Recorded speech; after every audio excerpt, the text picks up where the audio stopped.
기도하겠습니다.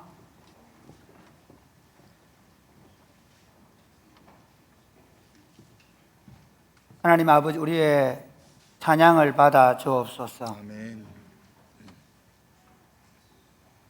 어린 양의 보혈로 속죄함을 입고 하나님을 예배하는 공동체가 되어 이 시간 왕이신 하나님 앞에 서서 하나님의 완전하신 율법의 말씀을 듣기를 원합니다.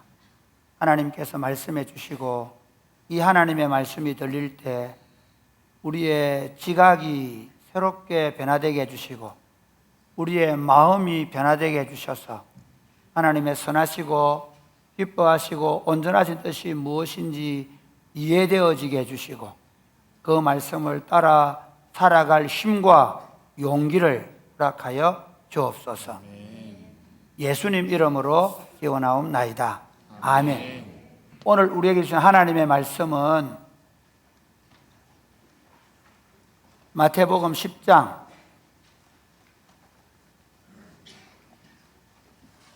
16절에서 33절입니다.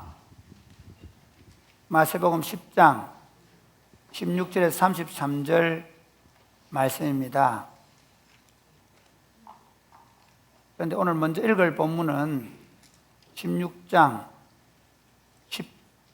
1절 말겠습니다. 10장 16절 1절, 마태복음 10장 16절 1절입니다. 다 같이 한번 읽어볼까요? 시작. 보라, 내가 너희를 보냄이 양을 이리 가운데로 보냄과 같도다. 그러므로 너희는 뱀같이 지혜롭고 비둘기같이 순결하라. 아멘. 지난 주간에 제가 설교를 너무 짧게 해서 오늘 조금 길게 할 수도 있습니다. 갑자기 놀라시는군요. 네. 긴장하시기 바랍니다. 오늘 유아 세례도 있고 해서 혹시 어르신들 가운데 화장실이 급하고 하시면 갔다 오셔도 아무 말씀 안 하겠습니다. 네. 제가 지난 한 주간 동안 즐거운 시간을 보냈습니다. 목사님 두 가정과 함께 휴가를 좀 보냈는데요. 저녁마다 우리의 목회에 대해서, 우리 삶에 대해서 서로 나누는 시간을 가졌는데 어느 날 밤에 이런 이야기가 있었습니다. 조금 시골 지역에서 목회하시는데요. 면단이 시골 지역 목회하시는 목사님인데 고민을 말씀하시는 거예요. 고민이 뭐냐면 최근에 파크 골프를 치게 되었대요. 저는 우리 교인들이 좀 파크 골프를 좀 쳤으면 좋겠어요. 파크 골프 많이 치시기 바랍니다. 파크 골프 회원들을 모집하십시오. 어제 등산 갔다가 많이 오셨죠? 등산에 너무 힘들다. 그럼 파크 골프로 전환하시기 바랍니다. 족구 실력이 모자란다. 파크 골프로 전환하시기 바랍니다.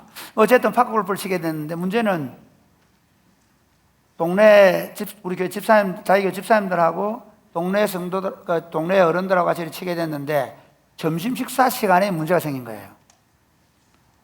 동네 어른들은 피해갈 수 없는 자리, 막걸리를 한잔 하시는 거예요. 그래서 이제 또 집사도 있으니까 그 집사님들은 또 막걸리 한 사발 해야 되잖아요. 동네 친구니까. 근데 이제 목사가 문제인 거예요. 목사는 마시고 싶겠어요? 안 마시고 싶겠어요? 당연히 안 마시고 싶죠. 목사는 물을 마신 순간 여러분 술은 멀리하게 되어 있습니다. 안 마시고 싶습니다. 그런데 문제가 뭐냐면요,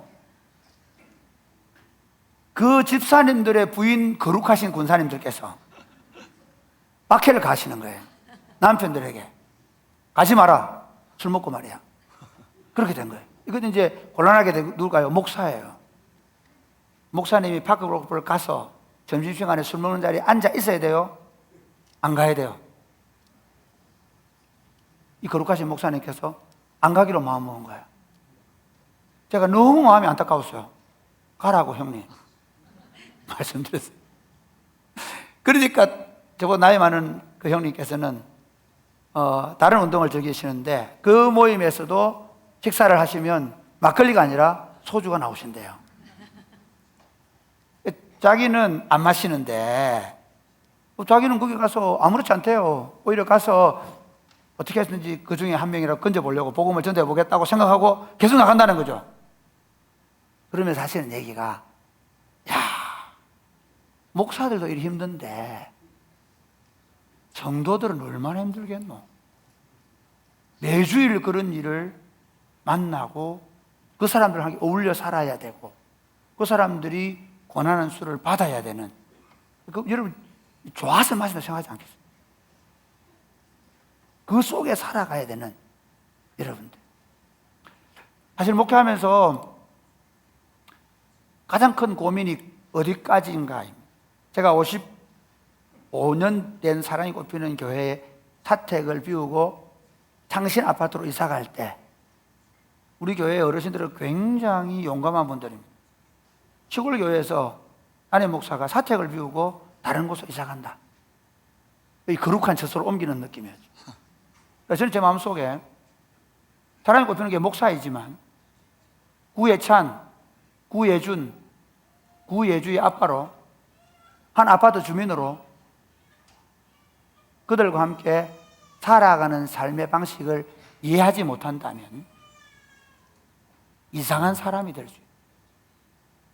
종종 교회에서 꼭 그런 건 아니지만 오랫동안 사택에 교회에 갇혀 살면서 교회 안에 갇혀버린 사고와 삶의 방식을 가진 목사로 전락할 수 있다는 위기감이 있었어요.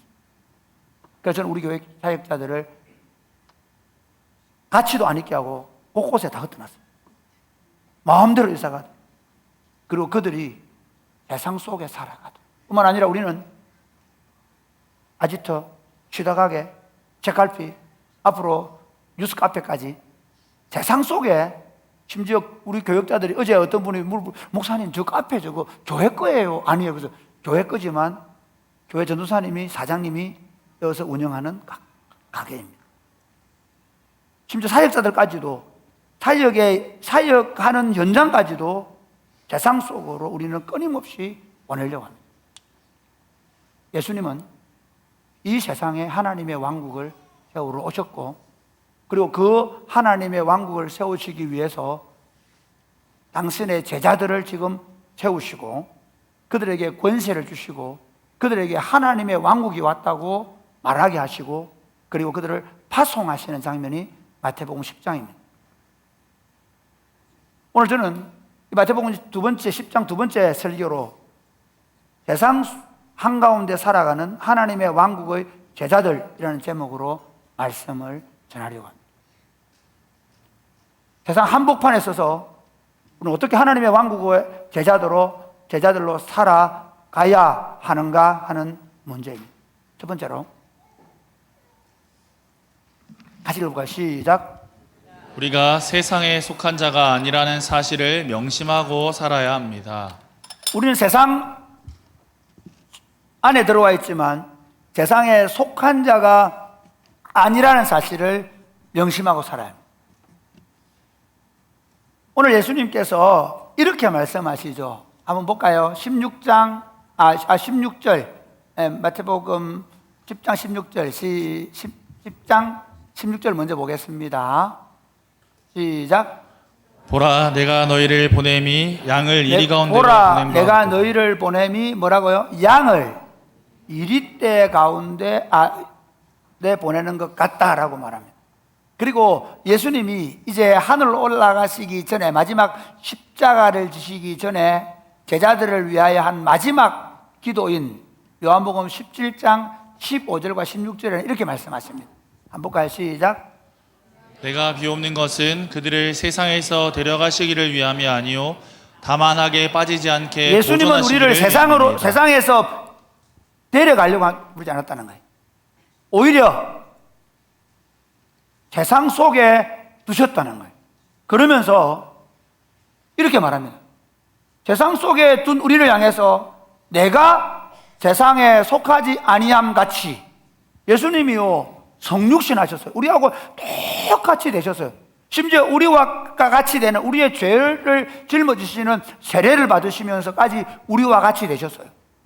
우리와 같이 먹으셨고 우리와 같이 주무셨고 우리처럼 사셨어요. 그런데도 그분은 이렇게 말씀합니다. 나는 이 세상에 너희와 똑같이, 우리와 세상 사람 똑같이 살았지만 그러나 하나님 아버지에게 속한 자로 살았다는 거예요. 그것처럼 그들도 세상에 속하지 아니하였습니다. 우리가 예수 그리스도를 구주로 받아들이는 순간 하늘의 생명을 받아 가지게 되고, 그리고 하나님과 의로운 관계가 되어지고 하나님의 백성이 되어져서 하나님의 통치를 받는 백성이 되는 것입니다. 할렐루야. 이 의미는 뭔가 하면요, 우리가 육신의 몸을 입고 같이 공부를 하고 같이 학교를 다니고 같이 직장생활을 하고 같이 이웃들과 함께 살아가는 이 세상에 속한 자가 맞지만, 그러나 우리의 신분과 우리의 소속은 이중국적을 갖는 것입니다. 적어도 이 세상의 원리인 욕심과 야망을 따라, 그러면서 서로 치열하게 경쟁하면서 더 많은 것을 쟁탈하기 위해서 사는 자들이 아니라는 것입니다.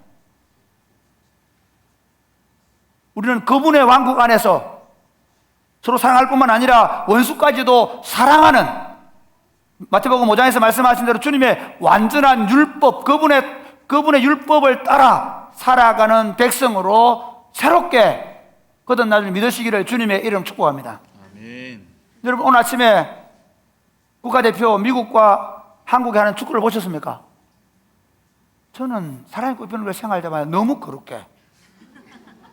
주일 설교를 듣기 위해서 여러분은 기도하시면서 기다리셨죠? 저는 보았습니다. 오늘 누가 나왔냐면 얀스라는 독일 친구가 대한민국 국적을 가지고 뛰었습니다. 금장로님 보셨죠? 안 보셨나? 아무거나. 그 친구를 보면 아버지가 독일인이고 어머니가 한국인입니다. 그리고 독일 21세 국가대표 선수로 뛰었습니다. 그리고 지금도 독일의 2부 리그 뉘른베르크 가는 곳에서 축구를 하고 있습니다. 그런데 성인 국가대표가 되어야 될 무렵에 자기는 한국 국적으로 한국 국가대표가 된 겁니다. 아마 그건 이중국적일 겁니다. 독일 국적을 가지고 있는 한국인. 우리가 그런 사람들입니다. 이 세상에 속해 있지만 그러나 하늘 왕국의 시민으로 삽니다. 한번 생각해 보십시오. 만약에 그 얀스라는 친구가 독일하고 우리나라가 축구를 할 때 이 친구가 갑자기 독일 편에 들어가고 축구를 골 넣는다고 생각해 보십시오. 미친 짓이죠. 그렇지 않습니까? 그는 독일에 태어났습니다. 독일에서 공부를 했습니다. 독일에 축구 선수를 하고 있습니다. 그렇지만 그의 소속이 어디입니까? 대한민국입니다.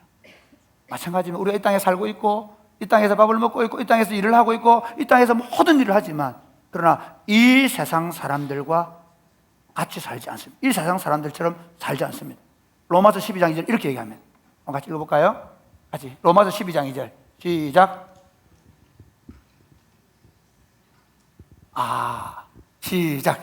너희는 이 세대를 본받지 말고 오직 마음을 새롭게 함으로 변화를 받아 하나님의 선하시고 기뻐하시고 온전하신 뜻이 무엇인지 분별하도록 하라. 너희는 이 세대를 본받지 말아라. 이 세대의 본인은 이 세대 사람들처럼 생각하고 이 세상 사람처럼 말하고 이 세상 사람들이 사는 욕심을 가지고 야망을 가지고 이 세상 사람들은 성공하려고 앞도 뒤도 보지 않고 다른 사람도 빨르면서 살지 말아라.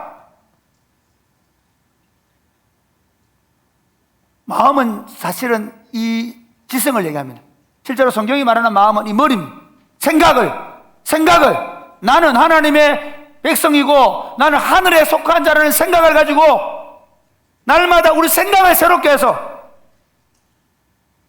변화를 받고 하나님의 선하시고 기뻐하시고 온전하신 뜻이 무엇인지를 분별할 줄 아는, 그래서 마태복음 5장에 말하는 대로 너희는 세상에 살고 있지만 세상에서 썩어지는 게 아니라 세상의 어두움에 동화되는 것이 아니라 그 어두운 세상을 비추는 빛으로 그 썩어져가는 세상을 썩어짐을 방지하는 소금으로 살아내는 존재로 우리가 부름을 받은 것입니다. 할렐루야. 아멘. 이것을 늘 생각하시라는 거예요. 두 번째, 같이 시작. 지혜롭고 순결하게 살아야 합니다. 세상 한복판에 서서 하나님의 왕국의 제자들로 사는 사람들은 뱀처럼 지혜롭고 비둘기같이 순결하라고 얘기해요. 16절 다시 읽어보겠습니다. 까지 16절 10장 16절 시작. 보라, 내가 너희를 보냄이 양을 이리 가운데로 보냄과 같도다. 그러므로 너희는 뱀같이 지혜롭고 비둘기같이 순결하라. 뱀같이 지혜로워라. 비둘기같이 순결해라. 이게 참 극단이죠. 우리가 기독교 신앙이 참 어려운 게 뭐냐면요, 이런 거예요.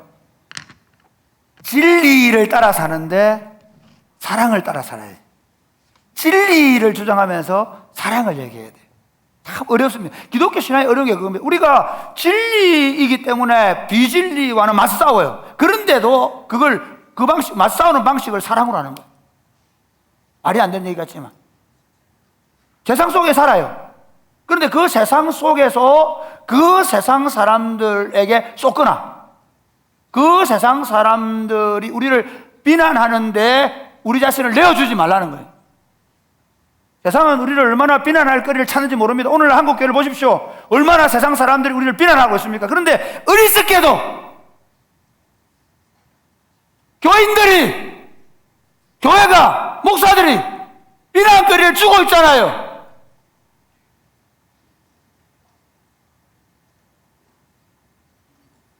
초대교회도 그랬어요. 비난할 거리가 아님에도 불구하고 비난받았습니다. 그들이 성찬식을 했거든요. 그러니까 이것은 나의 피다, 이것은 너희를 위하여 찌는 나의 살이다. 그러니까 야, 저들은 흡혈귀들이다.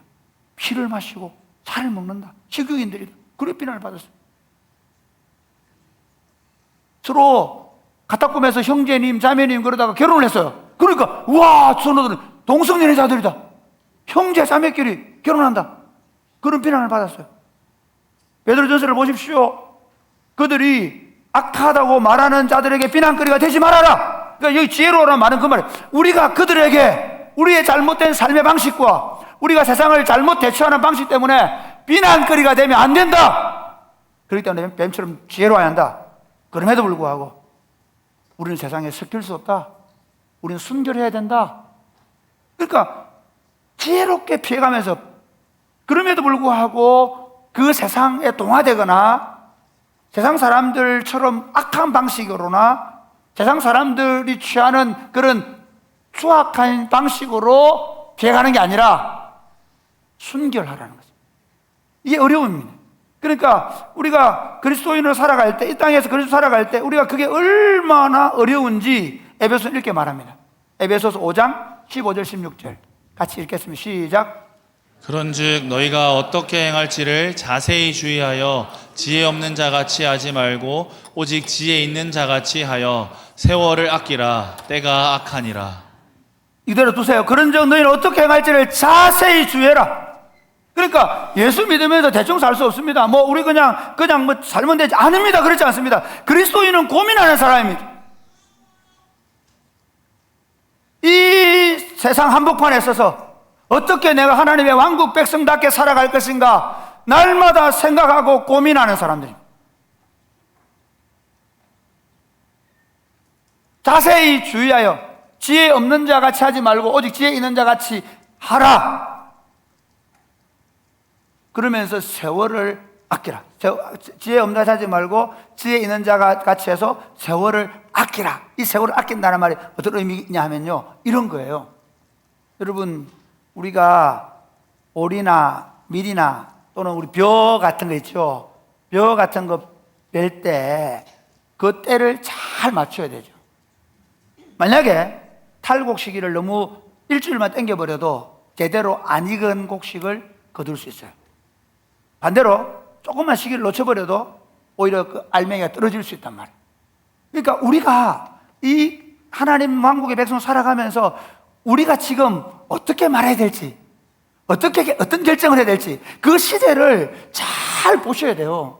지금 2025년 9월을 살아가는, 대한민국을 살아가는 그리스도인들, 하나님의 백성의 삶, 그리고 내 직장의 삶 속에서 지금 내가 내 나이에 어떻게 하나님의 백성으로 살아가야 될지를 자세하게 주의해서 보고, 그리고 그 때를 따라서 우리에게 주어진 삶을 살아가도록 부른 말씀 주시기를 바랍니다. 아멘.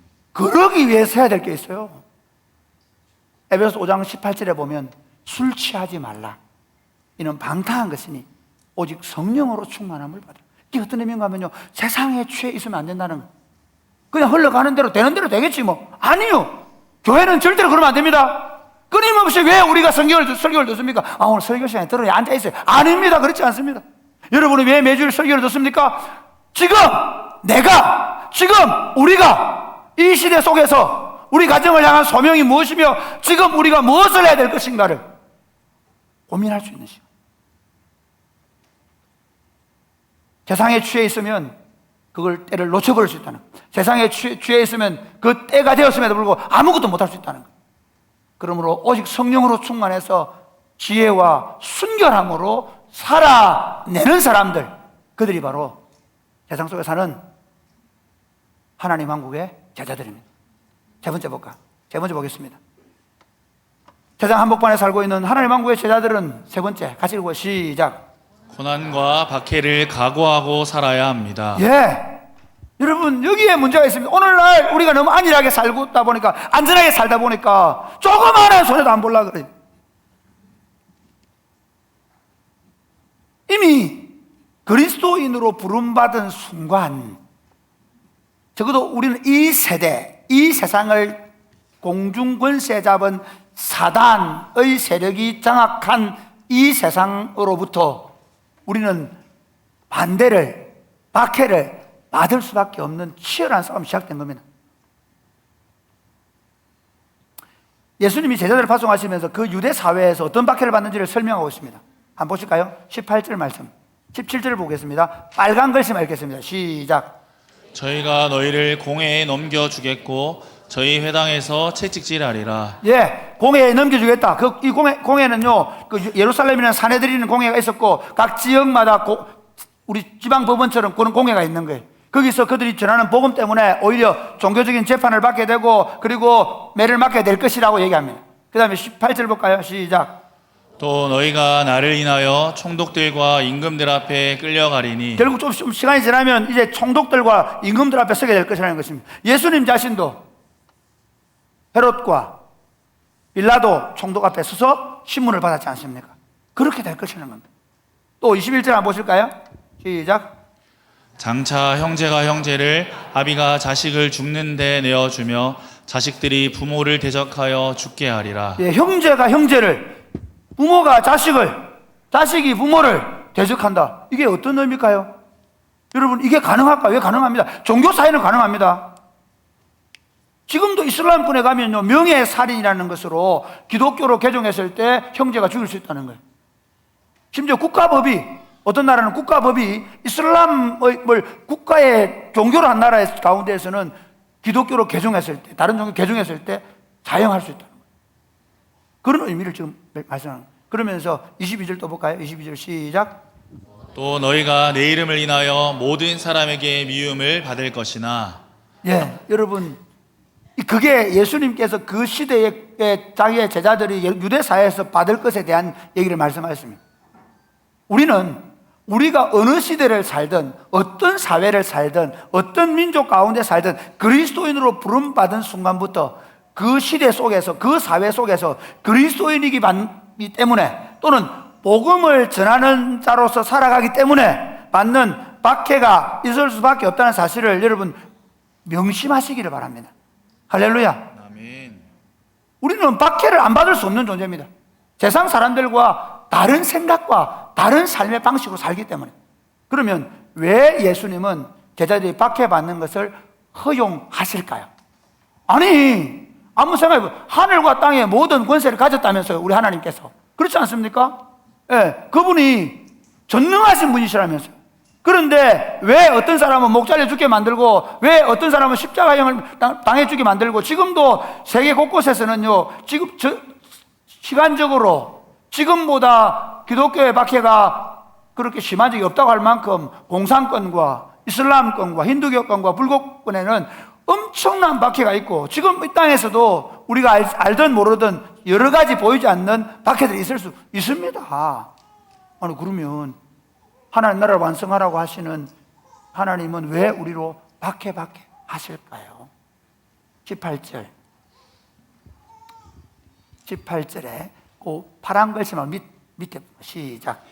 이는 저희와 이방인들에게 증거가 되게 하려 하심이라. 저희와 이방인들에게 증거가, 유대인들과 또는 임금들과 총독들과 그리고 이방인들에게 증거가 되게 하려 하심이라. 이게 어떤 의미인가 하면요, 예수님께서 우리를 부르시고 그리고 우리를 세상에 파송하시면서 우리를 증거자로, 정인으로 세우셨습니다.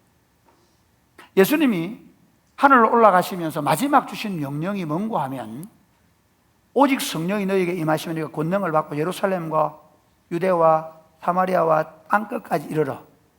우리 권능을 받고 성령으로 받는 것만 얘기하는데 이렇게 얘기하죠. 내 증인이 되리라. 예수님이 명령한 건 성령 주신다는 얘기지만 사실은 성령을 주셔서 그들에게 하고 싶은 얘기는 뭐냐면 정인으로 살게.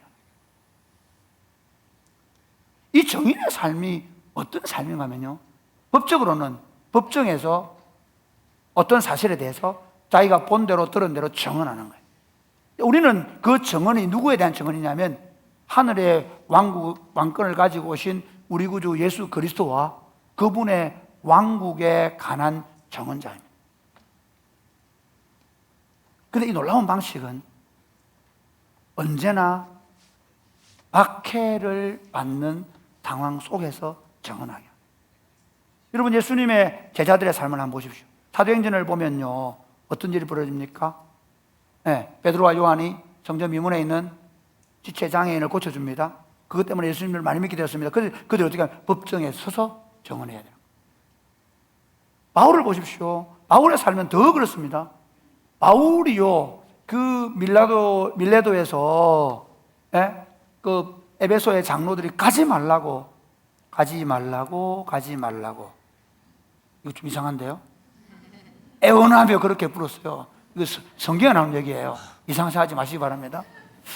그때 바울이 너희가 울어 어떻게 내 마음을 상하게 하느냐 얘기하면, 나는 주 예수 그리스도의 복음과 하나님의 나라를 위하여 죽는 것까지 각오했다 얘기하면, 바울은 안 것입니다. 심지어 가이사랴로 갔을 때, 그게 이제 마지막 항구로 예루살렘으로 가는 곳이거든요. 그 예루살렘에 들어가기 전에 빌립의 딸들이 끈을 가지고 매인다고 얘기하는데 불구하고 간다고 얘기합니다. 거기 가면 매임이 있을지라도 가겠다고 얘기합니다. 바울은 아는 것입니다. 그리스도의 복음의 증언자들은 언제나 박해로 말미암아 서는 것입니다. 누가복음을 아십니까? 사도행전을 아십니까? 데오빌로 각하에게 쓴 편지입니다. 복음의 증언자들은 그 복음 때문에 받는 박해를 걷어내려고 데모하지 않았습니다. 오늘 전 한국교회가 너무 안타깝습니다. 강단에서 예수 그리스도의 복음이 말해지지 않고 정치 이념이 말해진다면, 그렇게 해서 박해를 받는다면 그게 박해입니까? 강단에서 예수 그리스도의 복음이 말해지는 믿으시기를 바랍니다. 아멘. 성도들은 주일마다 복음을 들어와야 하는 것입니다. 마찬가지입니다. 우리가 복음을 품에 품고 그 복음을 따라 살아가는 방식 때문에 만약에 직장에서나 삶의 자리에 박해를 받는다면, 그 문제를 가지고 대문을 하고 그 문제를 가지고 완력을 쓰고 그 문제를 가지고 투쟁을 벌이는 것이 아니라, 왜 우리는 박해를 받으면서 그렇게 살아야 되는지를 증언하는 사람, 이게 예수 믿는 것입니다. 사도 바울을 보십시오. 그렇게 해서 매임을 당했습니다. 가이사랴에서 먼저 벨릭스 총독 앞에 서서 그는 복음을 증언했습니다. 그 다음 그 후임으로 온 베스도 총독이 왔을 때 아그리파 왕과 베스도 총독과 유대의 모든 유력자들이 모여있는 자리에서 그는 복음을 증언했습니다. 그때 먼저 베스도가 이렇게 얘기합니다. 사도행전 26장 24절 말씀을 보시겠습니다. 사도행전 26장 24절입니다. 천천히 잘 써도 됩니다. 같이 시작. 바울이 이같이 변명하며 베스도가 크게 소리내어 이르되, 바울아, 내가 미쳤도다. 내 많은 학문이 너를 미치게 한다 하니, 바울 보고 미쳤다 그러는 거예요. 왜냐하면 베스도는 아는 것입니다. 바울은 길리기아 다수에서 이미 헬라의 철학을 공부했습니다. 그리고 유대에 가서 가마리엘이라는 탁월한 선생 밑에서 율법을 공부했습니다. 그러니까 그 당시 그리스 사상과 히랍의 사상을 다 아는 탁월한 학자였습니다. 그렇기 때문에 베스도는 이렇게 말하는 거예요. 네가 너무 공부를 많이 해서 미쳤구나라고 얘기했습니다. 그때 바울이 뭐라고 합니까? 25절 말씀 시작. 바울이 이르되 베스도가 가여 내가 미친 것이 아니요 참되고 온전한 말을 하나이다. 베스도에게 내가 미친 것이 아닙니다. 나는 진리를 말하고 있습니다. 얘기하는 거예요. 진리의 정언자입니다라고 얘기하는 것입니다. 그러면서 이렇게 얘기합니다. 그 다음 아그리빠 왕에게 도전합니다. 바울이 같이 26절 시작. 왕께서는 이 일을 아시기로 내가 왕께 담대히 말하노니 이 일에 하나라도 아시지 못함이 없는 줄 믿나이다. 이 일은 한쪽 구석에서 행한 것이 아니니이다. 아그리빠 왕은 유대인의 왕입니다. 유대인의 왕이 이렇게 말하는 것입니다. 이 일을 당신이 알고 있습니다. 유대 사회에서 벌어진 일, 예수 그리스도의 십자가와 부활 사건은 모든 유대인들이 아는 사건이라는 것입니다. 그러면 이렇게 얘기합니다. 27절 28절 시작. 아그리빠 왕이여 선지자를 믿으시나이까? 믿으시는 줄 아나이다. 이렇게 도전하니까 아그리빠가 놀라가 이렇게 말합니다. 28절 시작. 아그리빠가 바울에게 이르되 내가 적은 말로 나를 권하여 그리스도인이 되게 하라. 네가 나를 지금 그리스도인 되게 하려고 하느냐라고 얘기할 때 바울은 담대하게 말합니다. 같이 읽어보겠습니다. 29절 시작. 바울이 이르되 말이 적으나 많으나 당신뿐만 아니라 오늘 내 말을 듣는 모든 사람도 이렇게 결박된 것 외에는 나와 같이 되기를 하나님께 원하노라. 여러분, 그리스도인은 그런 사람들입니다. 매여 있습니다. 감옥에 갇혀 있습니다.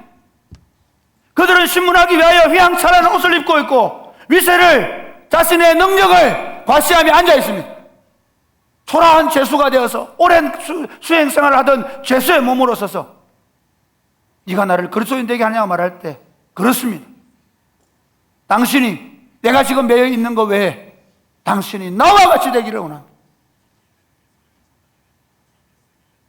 매여서 매이지 않는 자를 부끄럽게 하는 것입니다. 죄수의 몸으로 신문한 자들을 부끄럽게 하는 것이 복음입니다. 이것이 복음 운동인 것입니다. 믿으시면 아멘 하시기 바랍니다. 아멘. 바울은 또한 빌립보에 교회에 편지를 보냅니다. 그 빌립보 교인들은요, 바울이 감옥에 갇혀서 낳은 아들들입니다. 감옥에 갇혀서 낳은 그 성도들에게 로마의 감옥에 갇혀서 이렇게 말하는 것입니다. 여러분, 내가 지금 매여 있는 것 때문에 걱정하지 마십시오.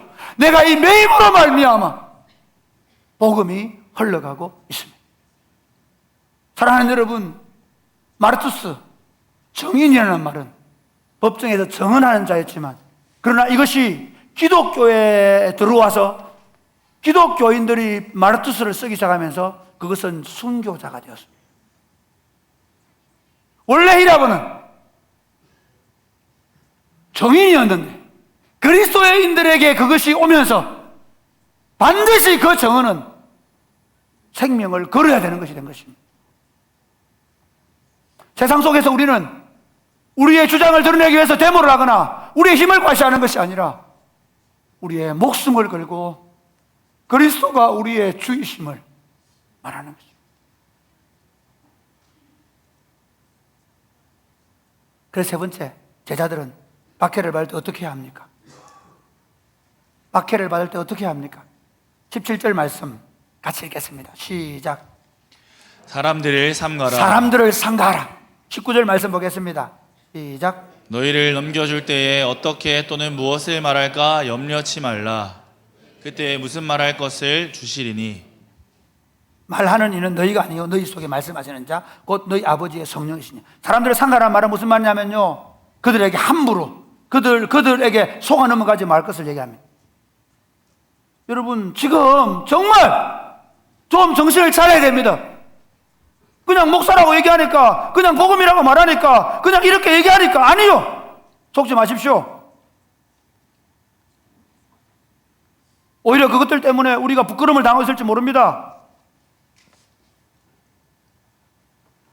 우리가 누구 앞에 서든지, 그럼 이렇게 누구 앞에 서든지 너희에게 말씀을 주시기 때문에 무슨 말을 할지 생각하지 말아라고 얘기합니다. 너희를 넘겨줄 때 무슨 말을 할지 염려하지 말아라. 너희 속에 성령께서 말씀하게 하실 것을 얘기합니다. 그리고 22절 넘어가 볼까? 22절, 23절 시작. 이 동네에서 너희를 핍박하거든 저 동네로 피하라. 예, 오히려 우리의 방식은 뭡니까? 싸우라는 게 아니라 복음을 전도하고 복음을 담대하게 말하고, 그리고 핍박이 오면 지난주에는 먼지를 떨어버리라 그랬죠. 왜? 우리가 복의 통로인데 복을 원하지 않으면 그냥 지나가는 겁니다. 그냥 피하는 것입니다. 맞서 싸우지 않는 것입니다. 우리를 통해 복을 받을 곳에만 전하면 되는 겁니다. 그럼 네 번째, 제자들을 박해를 통해 이겨내면 주시는 약속이 무엇입니까? 22절 말씀 보겠습니다. 22절 빨간 글씨로 앞에 읽었기 때문에 시작. 나중까지 견디는 자는 구원을 얻으리라. 23절 빨간 줄 시작. 이스라엘의 모든 동네를 다 다니지 못하여서 인자가 오리라. 32절 33절 읽겠습니다. 시작. 누구든지 사람 앞에서 나를 시인하면 나도 하늘에 계신 내 아버지 앞에서 저를 시인할 것이요, 누구든지 사람 앞에서 나를 부인하면 나도 하늘에 계신 내 아버지 앞에서 저를 부인하리라. 여러분, 우리가 그리스도를 부인하면 주님의 날에 그분께 우리를 시인하시며 우리에게 영광스러운 구원을 선물로 주시겠다고 약속하고 있는 줄 믿으시기를 바랍니다. 아멘. 그러므로 우리가 이 세상 속에서 담대하게 복음을 선포해요. 그래서 마지막 세 번째, 세상 속에서 살아가는 하나님의 제자들은 두려움 없이 담대하게 복음을 선포해야 합니다. 자, 26절 빨간 글씨로 시작. 저희를 두려워하지 말라. 저희를 두려워하지 말아라. 그러면서 이렇게 갑니다. 감추인 것이 드러나지 않을 것이 없고 숨은 것이 알려지지 않을 것이 없느니라. 내가 너희에게 어두운 데서 이르는 것을 광명한 데서 말하며 너희가 귀 속으로 듣는 것을 너희 집에 전파하라. 여러분, 그렇게 박해했는데 한번 생각해 보세요. 기독교가 2000년 동안 얼마나 압제를 받았습니까? 없어졌습니까? 아니지 않습니까? 기독교가 소멸되는 것은요, 공산주의 때문이 아닙니다. 기독교가 지금 어려운 것은 다른 종교나 이념 때문이 아닙니다. 우리 안에 있는 피 묻은 복음이 사라지고 있기 때문에, 복음을 정하는 일을 두려워하기 때문입니다. 28절 말씀 보겠습니다. 28절 시작. 몸은 죽여도 영혼은 능히 죽이지 못하는 자들을 두려워하지 말고 오직 몸과 영혼을 능히 지옥에 멸하시는 자를 두려워하라. 진짜 두려워해야 될 분이 누굽니까? 우리의 왕이신 그분이라는 것입니다. 우리에게 주신 구원을 소중하게 생각하라는 것입니다. 제가 특별히 여기서 두려워하라는 의미를 너무 하나님 두려우니까 그런 의미보다 한번 생각해 볼까요? 저는 제 딸들을 너무 사랑합니다. 제 딸들이 가끔씩 저에게 안 좋은 소리도 하고 합니다. 그런데 한번 물어볼까요? 그 딸들이 저를 버리고 다른 데 갈 수 있을까요? 절대로 못 갑니다. 참 재밌는 게 그런 거잖아요. 형제들끼리 막 싸우다가도 이웃집 애하고 싸우면 한편이 되잖아요. 아닌가요? 혹시 이런 일을 보셨나요?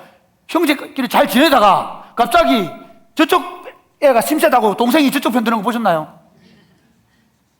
그 말씀하시는 거예요. 진짜 우리가 그 하나님과의 사랑의 관계가 끊어질 수 있다는 두려움 때문에, 내가 그 사랑하는 그 하나님을 배반할 수 없기 때문에 어떤 상황 속에도 두려워하지 않는다는 그것뿐만 아니라, 이 두려워하지 말라는 의미는 어떤 의미가 있는가 하면요, 하나님이 주권적으로 역사하고 있다, 이렇게 얘기합니다. 29절 30절 시작.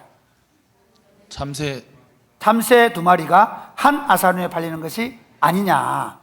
그러나 너희 아버지께서 허락지 아니하시면 그 하나라도 땅에 떨어지지 아니하리라. 이게 무슨 말인가 하면요, 참새 두 마리가 한 아사리온이라는 말은, 한 아사리온은 하루 품삯의 16분의 1입니다. 그러니까 두 마리를 왜 얘기했겠습니까? 낀 가지만 생각하면 됩니다. 이해가 되시죠? 그냥 참새 두 마리 파는데 한 마리 낀 가지다. 그러니까 두 마리에 한 아사리온입니다. 아주 가치없는 참새, 그 참새도 땅에 떨어질 때 하나님의 주권이 미치지 않는 것이 없다. 하나님이 주권하에서 그 참새도 다루어진다. 그런데 이렇게 합니다. 30절 31절 시작. 머리털까지 다 세신 바 되었나니 두려워하지 말라. 너희는 많은 참새보다 귀하니라. 머리털까지 다 세웠다는 의미는 뭐냐면요, 그만큼 너희는 소중하다. 참새 두 마리를 한 아사리온에 팔리는데도 그 참새까지도 하나님이 관심을 가지시고 그의 생명을 존중히 여기시는데, 예수 그리스도의 보배로운 피로 값을 지불하고 자기 자식으로 입양한 너희겠느냐?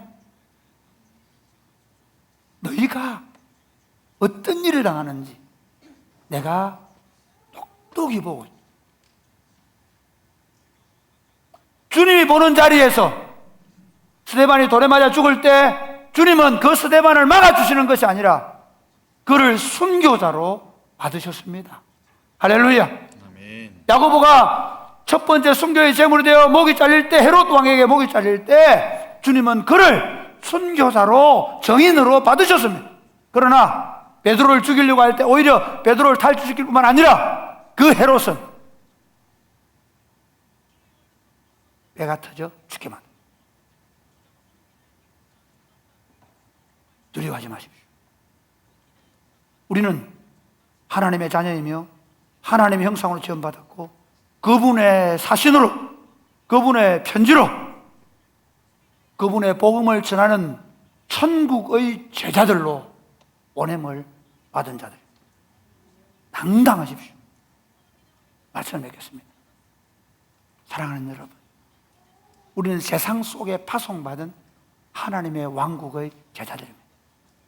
너무 비하려고 하지 마십시오. 세상 속에 소금이 되시고 빛으로 존재하기 위하여 그 속에 들어가십시오. 거기 동화되지 말고 그들을 변화시키십시오. 그러기 위하여 뱀처럼 지혜롭고 비둘기처럼 순결하십시오. 두려워하지 마십시오. 하나님이 여러분과 함께 하실 것입니다.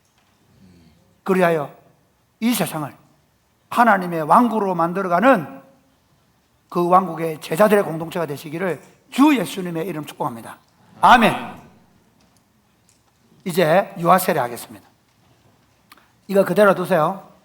오늘 보겠습니다. 오늘 정말 오랜만에 이 세 명이 유아 세례 받는 건 교회 역사상 처음일 텐데, 우리 교회는 오는 대로 받으니까, 김지섭 군과 조하은 성도의 김지섭 성도와 조하은 성도의 딸 김여름, 어떡하죠? 가을이 되어버렸는데. 자, 여름 보세요. 우리 교회는 봄도 있고 여름이 있습니다. 새봄양 있죠? 여름. 또 우리 친장로는 손녀는 가을입니다. 이번에 겨울 하나 낳으시기 바랍니다. 빨리 여름이 오세요. 앞으로 빨리 여름이. 여름이 준비 안 됐나요? 그 다음에 김대한 박주희 집사님의 딸 김사랑, 애가 너무 울어서 밖에 나갔나? 화음을 너무 쳐가지고. 그 다음에 정설빈 김현아 성도의 아들 정세하, 앞으로 나오세요. 여기 먼저, 이쪽에 먼저 김여름이, 여름이하고 이쪽에 사랑이, 이쪽에 세하, 이쪽에 여름이. 성도들 기다리니 부끄러워하지 마시고 좀 빨리 오세요. 조금 앞에서 지섭이 이쪽으로 붙어 서세요. 거기서 우리 세하는 이쪽에 서세요. 내가 기억하기 좋게. 자, 손 안 들어도 됩니다. 크게 대답해 주세요. 아이고, 눈을 똑똑히 또 저를 보고 있네요. 무섭습니다, 여름이. 눈을 막 예쁘게. 자, 서양하겠습니다. 큰 소리로 엄마 아빠들이 묻는 거니까 엄마 아빠 크게 대답하세요. 여러분은 이 아이에 대하여 예수 그리스도의 보혈로 죄 씻음을 받아야 하고 성령의 은혜로 새롭게 되어야 한다는 필요성을 인식하십니까? 크게 같이. 여러분은 이 아이에 대한 하나님의 언약을 확신하고 자신의 구원을 위하여 진력하는 것과 마찬가지로 이 아이도 주 예수 그리스도의 속죄를 신뢰함으로 구원을 얻을 수 있다는 사실을 인정하면서 신앙적인 양육에 힘쓸 것을 생각합니까? 잘했습니다. 세 번째, 아이들이 듣고 있습니다. 여러분은 지금 이 아이를 하나님께 바치고 겸손한 마음으로 하나님의 은혜를 의지하며 친히 경건의 본을 아이에게 보여주고 그를 위하여 기도하며 그와 함께 기도하고 거룩한 진리의 도를 가르치고 주의 교훈 가운데서 장성하는 일에 최선을 다하기로 작정하십니까? 감사합니다. 우리 성도들에게 묻습니다. 앉아서 크게 대답해 주세요. 여러분들은 지금 이 아이를 언약의 자녀로 받아서 교회 공동체 안에서 믿음의 본을 보이며 사랑으로 가르치고 양육하고 훈련시켜서 교회 공동체의 일꾼으로 세우는데 최선을 다하기로 작정하십니까? 네. 자, 이제 세례를 베풀겠습니다.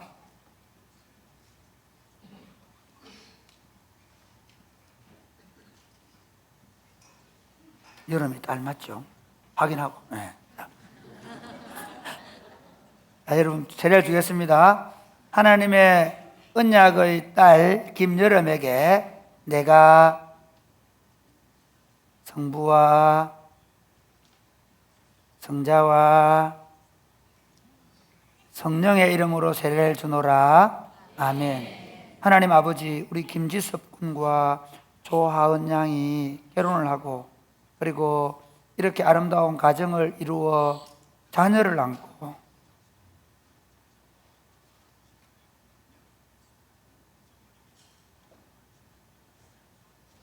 예배당에 나와서 세례를 받습니다.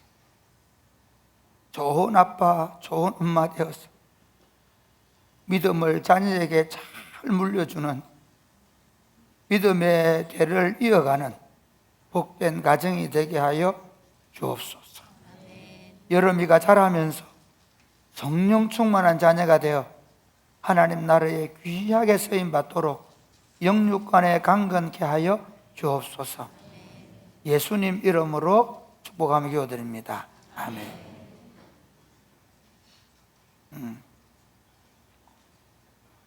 사랑이 딸 맞지? 자, 세례 주겠습니다. 하나님의 언약의 딸 김사랑에게 내가 성부와 성자와 성령의 이름으로 세례를 주노라. 아멘. 하나님 아버지, 우리 김대한 집사, 박주희 집사 오랫동안 자녀를 기다리다가 자녀를 받아서 하나님 앞에 나와서 철시간에 세례를 받습니다. 감사합니다. 이 아이를 받았으니 더 좋은 믿음의 신앙인으로, 좋은 아빠로, 좋은 엄마로 화목하고 아름다운 가정 세워서 사랑이에게 믿음을 잘 전수해서 사랑이를 통해 하나님 나라가 아름답게 세워져 가게 하여 주옵소서. 이 아이가 키가 자라고 지혜가 자라갈수록 하나님과 사람들 앞에서 더욱 사랑스러워 가게 하여 주옵소서. 예수님 이름으로 축복하며 기도드립니다. 아멘. 아들 맞지? 하나님의 언약의 아들 정세하에게 내가 성부와 성자와 성령의 이름으로 세례를 주노라. 아멘. 하나님 아버지, 우리 김현아 자매가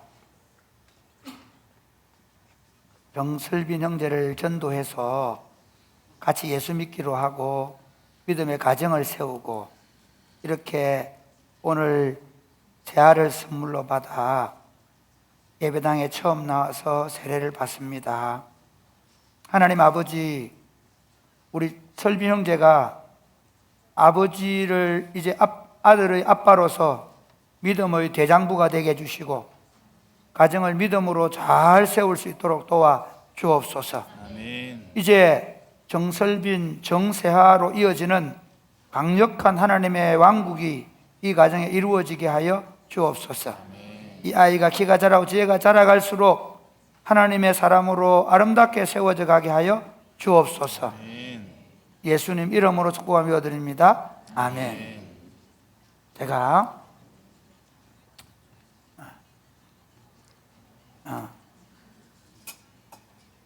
제가 공포하겠습니다.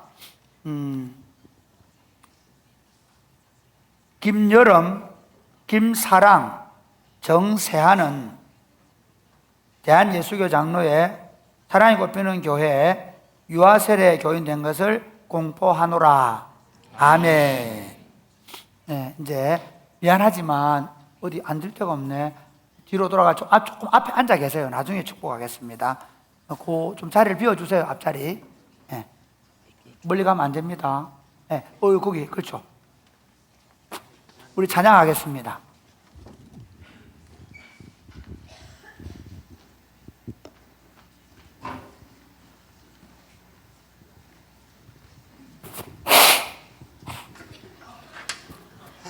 마이크 꺼주세요.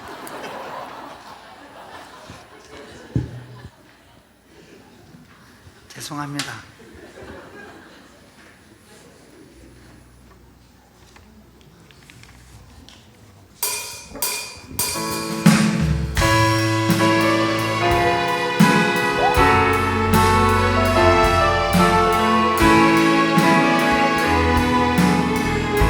주님 나를 택하사 주님 나를 택하사 잃어버린 자에게 아버지의 사랑을 나누게 하시네. 어둠을 밝히며 차가운 마음 녹이는 진리의 빛 전하게 하소서.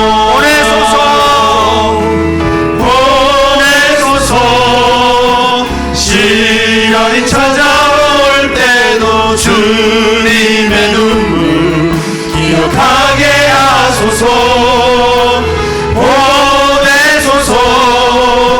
주께서 가신 길을 나도 걸어가게 일어나실까요? 성령으로 임하사 성령으로 임하사 소망 없는 자에게 생명의 그 말씀을 전하게 하시네. 목자 없는 양같이 방황하는 저들에게 주의 사랑 전하게 하소서. 보내소서. 시련이 찾아올 때도 주님의 눈물 기억하게 하소서. 보내소서. 주께서 가신 길을 나도 다시 한 번 더 보내주십시오. 보내소서. 시련이 찾아올 때도 주님의 눈물 기억하게 하소서. 주께서 가신 길을 나도 걸어가게 하소서. 사랑하는 여러분, 함께 기도하겠습니다. 하나님, 우리를 세상 한복판에, 세상 한가운데 세워주셔서 감사합니다. 그러나 우리는 세상에 속한 자가 아닙니다. 나는 하나님의 왕국에 속한 자입니다. 뱀처럼 죄롭고 비둘기처럼 순결하면서 담대하게 복음의 말씀을 전하게 하여 주옵소서. 어디에 세우든지 정은 자로 서게 하여 주옵소서. 아멘. 예수 그리스도의 복음을 삶으로 우리 입으로 정언하게 하여 주옵소서. 그리하여 우리를 통해 하나님의 왕국의 복음이 더 힘있게 더 담대하게 증거되게 하여 주시옵소서. 아멘. 기도하겠습니다. 주여 보내소서. 주여 아버지 기도합니다. 하나님 아버지, 우리로 담대하게 예수 그리스도의 복음을 들고 담대하게 나아갈 하나님의 왕국을 세워갈 수 있도록 주님 도우시기를 간절히 바라옵고 소원합니다. 흔들리지 않게 하여 주옵소서. 두려워하지 않게 하여 주옵소서. 견질되지 않게 하여 주옵소서. 현역시키며 나아가게 하여 주옵소서. 우리를 통해 우리의 주변이, 우리 이웃들이, 우리의 직장이 하나님의 통치를 받는 것으로 변화되어 갈 수 있도록 주님 역사하여 주옵소서. 하나님 아버지, 세상은 점점 어두워져 가고 있습니다. 이 어두운 세상 속에 빛으로 소금으로 저희를 하나님의 왕국의 제자들로 파송해 주셔서 감사합니다. 아멘. 하나님의 나라를 심도록 우리를 세상 속에 파송해 주심을 감사합니다. 하나님의 왕국을 가정과 직장과 우리의 주변에 심을 수 있도록 도와 주시옵소서. 아멘. 그러기 위하여 우리가 세상에 변질되지 않도록 하나님 왕국 소속임을 우리의 소속을 분명히 하고 세상의 빛과 소금의 꼴을 감당하게 하여 주시옵소서. 아멘. 더 담대하게 하여 주옵소서. 누가 우리가 어떻게 하든 그것 때문에 두려워하지 말게 하시고 한가하지 말게 하시고 정은 자로 서서 그리스도의 복음을 담대하게 말하게 하여 주옵소서. 아멘. 핍박 속에서도 그리스도의 복음을 말함으로 말미암아 하나님의 왕국이 우리를 통해 다시 세상에 침노해가고 전진해가게 하여 주옵소서. 주의 나라로 임하시옵소서. 예수님 이름으로 기도드립니다. 아멘.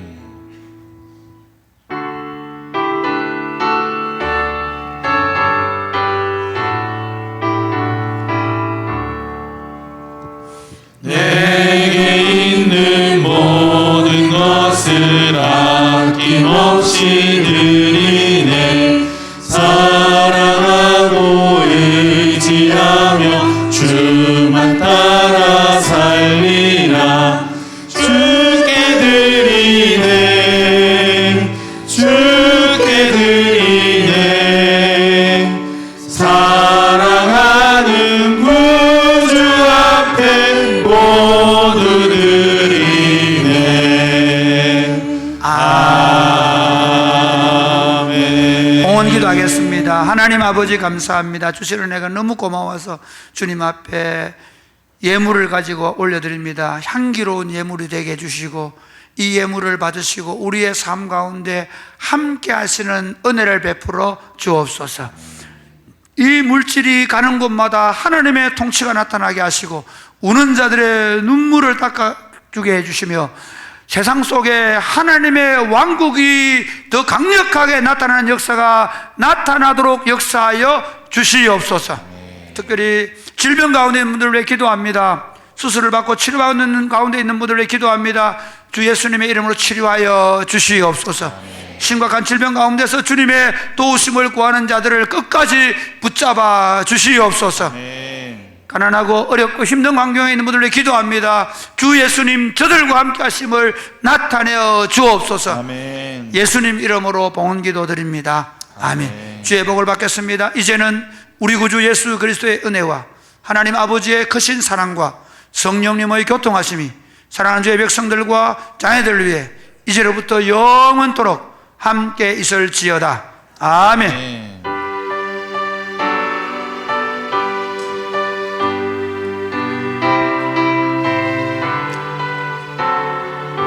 감사합니다. 오늘 예배가 좀 길어졌네요. 자, 우리 유아세례 축하해 주겠습니다. 오늘 세 분 나오세요. 세 분, 오늘 보니까 가정에서도 오셨는데 할머니, 할아버지가 나와도 됩니다. 목장 식구도 나오세요. 네. 가족들도 나와 축복해 주세요. 네. 목장 식구들도 앞으로 다 나오세요. 다 같이 나와서 축하해 주겠습니다.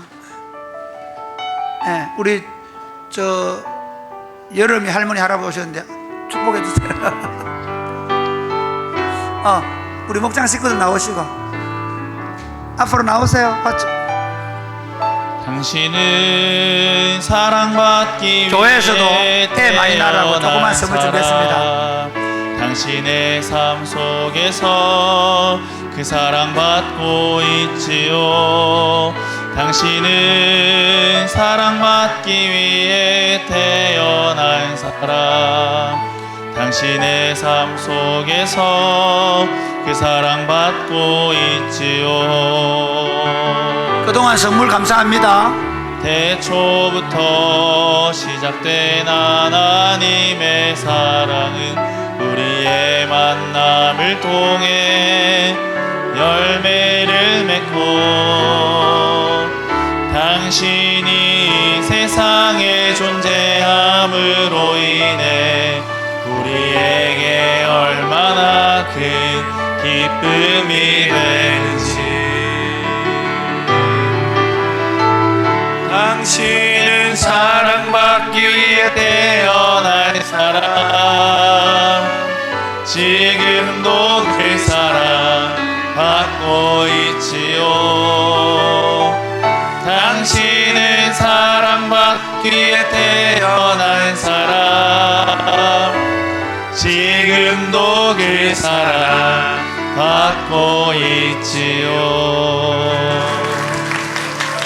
우리 가족별, 목장별 사진 촬영은 광고가 마친 이후에 성도님들 퇴장하시고 그때 같이 하겠습니다. 예, 자리에 앉아 계셨다가 광고가 마친 이후에 가족별, 목장별 사진 촬영을 하도록 하겠습니다. 우리 옆에 있는 성도들과 함께 인사하겠습니다. 우리는 세상 한가운데 살아가는 하나님 왕국의 제자들입니다. 우리는 세상 한가운데 살아가는 하나님 왕국의 제자들입니다. 교회 광고합니다. 행복 모임 선포식이 오늘 오후 3시 본당에서 있습니다. 그 공동체 모임을 진행하시다가 3시에 댁에 가지 마시고 다들 참여하셔서 즐거운 시간을 함께 보내시면 좋겠습니다. 오늘 행복 모임 선포식을 하고 나면 이번 주부터 행복 모임 1주차를 진행하게 됩니다. 행복 모임 1주차 미션은 목장 모임을 할 때 행복 모임을 위해서 기도하시고, 그리고 베스트 3명씩을 선정하기 위한 태신자 7명을 정해오라고 하는 숙제를 내주시는 겁니다. 목자들께서 목장 모임 하실 때 태신자 7명을 잘 정해오라고 목장원들에게 부탁하시면 목장원들이 다음 행복 모임 할 때 그 7명 중에서 베스트 3명을 정하는 방식으로 행복 모임을 진행하도록 하겠습니다. 이번 주 1주차니까 오늘이나 다음 주일까지 행복 모임 1주 모임을 진행해 주시면 되겠습니다. 캄보디아 선교지를 위한 물품 후원을 14일까지 받습니다. 비전 트립 신청하시면 되는데 총 6개 지역입니다. 날짜가 1월부터 2월까지 고르게 퍼져 있습니다. 날짜 되는 날짜를 잘 파악하셔서 구흥 목사에게 신청해 주시면 되겠습니다. 오늘 양육반과 제자대학 2학기가 개강하는데 양육반은 초등부실에서, 제자대학은 중고등부실에서 오후 5시에 각각 개강합니다. 행복 모임을 마치시고, 행복 모임 선포식을 마치시고 양육반과 제자대학에 참여해 주시면 되겠습니다. 담임 목사님께서 부흥의 인도차 필리핀 세부로 출국하십니다. 9월 10일 수요일부터 17일 수요일까지 일주일간 출국하시는데 가서 말씀 잘 전하고 오시도록, 안전하게 다녀오시도록 성도들께서 기도해 주시면 감사하겠습니다. 오늘 오병이어는 서민섭 윤선영 집사님 가정에서 아버지 장례식에 보여주신 성도들의 사랑에 감사하다고 오병이어 하셨습니다. 우리 위로하고 감사하는 박수 하겠습니다. 유아세례 새 가정 오늘 진행했고, 요양원에 계시는, 입원해 계시는 성도님들 위해서 기도해 주시면 좋겠는데, 우리 박효진 집사님께서 한 6년 정도 난소암으로 투병을 길게 하셨는데 뇌에 종양이 발견되어서 뇌 종양 제거 수술을 하셨습니다. 지금 계명대학교 병원에 입원해 계신데 성도님들 기억하시고 기도해 주시면 좋겠습니다. 그리고 입원해 계신 성도님들 목록에 본인이 희망하셔서 올라가지 않는 성도들도 있습니다. 성도들께서 알고 계시는 병환 중에 계신 성도님들 위해서 계속해서 기도해 주시면 감사하겠습니다. 9월 필독서가 업데이트 되었습니다. 우리 그 구회찬 리더들 통해서 구회찬 강도사에게 신청하시면 되겠습니다. 우리 교제 찬양하면서 식사하러, 어른들부터 식사하러 가도록 하시겠습니다.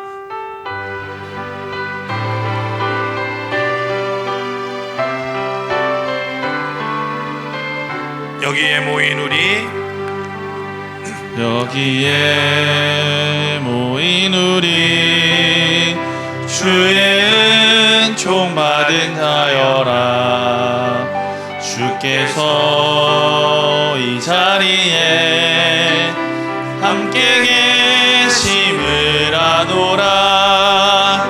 언제나 주님만을 찬양하며 따라가리니 시험을 당할 때도 함께 계심을 믿노라. 이 믿음 더욱 굳세라. 주가 지켜